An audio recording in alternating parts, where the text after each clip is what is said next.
Now, news broke that Errol Spence and Derrick James are suing each other. And from what I read, it's over the total purse. Like, Errol gave him 10% of the guaranteed purse. Derrick James is looking for 10% of the back-end money as well as the guaranteed purse. I know this is kind of messy, but I have to ask, trainer, manager, who's right, who's wrong?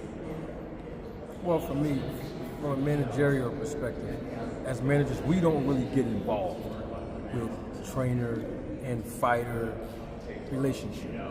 However, if there's an issue where a trainer is not available for a fighter and they need a trainer, or as a manager, it's my job to find a reputable one that will be able to, have a good relationship with the fighter. But when it comes to Derrick James and Errol Spence, most of the time, and I'll let the expert Greg speak on this part, most of the time,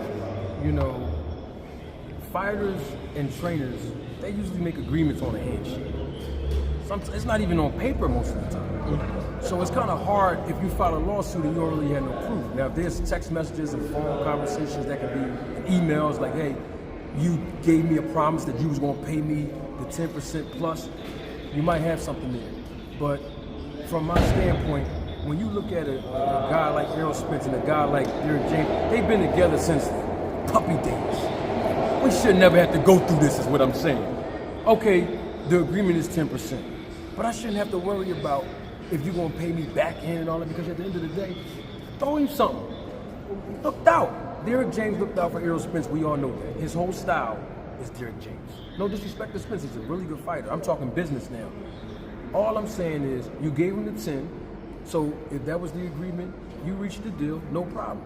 But if he feel like he hurting, maybe his bills was late, well, anything happened, and he call you and say, yo, man, I'm hurting, it shouldn't be, to me, it shouldn't be no real conversation about that, because they have more of an uncle-nephew relationship. So it should never have to go through a point where we walking in court. Court? Yeah, come on, bro. Like, y'all could have had a phone conversation. And even if Errol Spence didn't want to pay him, Derrick, respect that. And if you don't want to train no more, move on. It's just business. It's never personal. But when you come in the game together, it's personal first. And then all of a sudden, when the business comes, sometimes that definitely ruins relationships sometimes. I mean, one thing that I live by, I never seen a Brinks truck pull up to a graveyard. What I mean is, when you die, the money ain't going with you. At the same time, too, where we come from, and I mean guys from Philly, I can't speak around the world for what they go through. It's tough out here. I mean, it's mean out here. And the truth is, nobody care about a grown man. Nobody care if you're doing good or bad. You know what I'm saying? And they only love you when you're doing something for them. But for all the struggles and everything we've been through, I'm not going to watch my brother starve. I'm not going to watch him need. So I'm not going to say Derrick James needed the money or he's starving, but guess what? I'm going to take care of him, because for all the times you was in tight spaces and he helped you out, whether it was in or out of the ring, you know what I mean? Anything else been done to you outside the gym or outside of boxing ain't had nothing to do with him. As far as a trainer, as far as I know, I don't know, because I don't know them. But he's done his best. You know what I'm saying? He's even provided safe facilities for them to train in. Like, we're not even gonna train here no more. We going in the cut. I heard you can't even type their gym into the what's the name, and find Google. it. Yeah, you gotta get directions from Derrick James. You know what I'm saying? So he making sure you getting the best training and shit like that, and whatever else y'all been through. So I say give him the money just because it's just something petty to be arguing about. Because like I said, you don't die with the money. It's not going with you. How surprised were you guys when the news came out that it was actually going to court, based off of the relationship they seem to have? I was extremely surprised because I wasn't surprised because, not to cut you off, come on, bro. because this shit could get bad. This shit could get bad, bro. You know what I'm saying? People be really from certain situations where they learn certain shit when the motherfucker owe you money. You know what I'm saying? So, all right, court is the best bet. So that's why I wasn't surprised, because I'm not gonna hurt you. That don't make sense. What would that look like? All the work them two men put in, and now we gonna blow it all on. I had to go ahead and do something to you about some money. That's stupid. So I wasn't surprised with the court, because that's what you got to do. You got to handle it legally. You know what I'm saying? When you become a certain age, and you know what I mean? It's just how it goes. I was only surprised only because it was just those two guys. I mean, for over the years, we've seen them really have a really good chemistry in the ring, in the corner, and like them, I'm gonna keep it 100 with you. When I heard that they wasn't, forget the court part, but that they was even having a beef and it was public, it reminded me of not seeing Bernard Hopkins with the great legend, R.I.P., brother Nassim Richardson, because these guys started from back in the day. And so now you seeing Errol Spence and his trainer started from back in the day, and this happened. The problem is, like what Greg said, it's all about money sometimes. And when these guys coming together, everybody hungry. And let me say this too, to defend what I was saying about Derrick James. These trainers put out a whole lot of money, and Greg can speak on this too, even in the amateurs with these guys. And they don't get paid. They don't get no retribution. They don't get, oh damn, I remember that time when you flew me and my family out, when you fed us while we was higgled. So for it to go to court, that means that this is serious enough where this probably was something on paper. I don't know, because most trainers don't get back in money and all that, but the bottom line is, if you owe the man, pay Derrick James, and if he feel like, 10% was cool, look, I'm hurting, because look, trainers got to eat in between fights too now, right? So go ahead and look out, and then look, and if it don't work no more, it's business, and both of y'all can part ways. But I'm surprised that we even have to have this conversation about court of all places. Like, I don't know. If you knew your fighter and his trainer was going through something like this, you as a manager, would you step in? Absolutely. I'll make a phone call to both guys. And it only depends on the investment that both guys made with each other. Now, if this guy only trained you 2 fights, I ain't had nothing to do with it.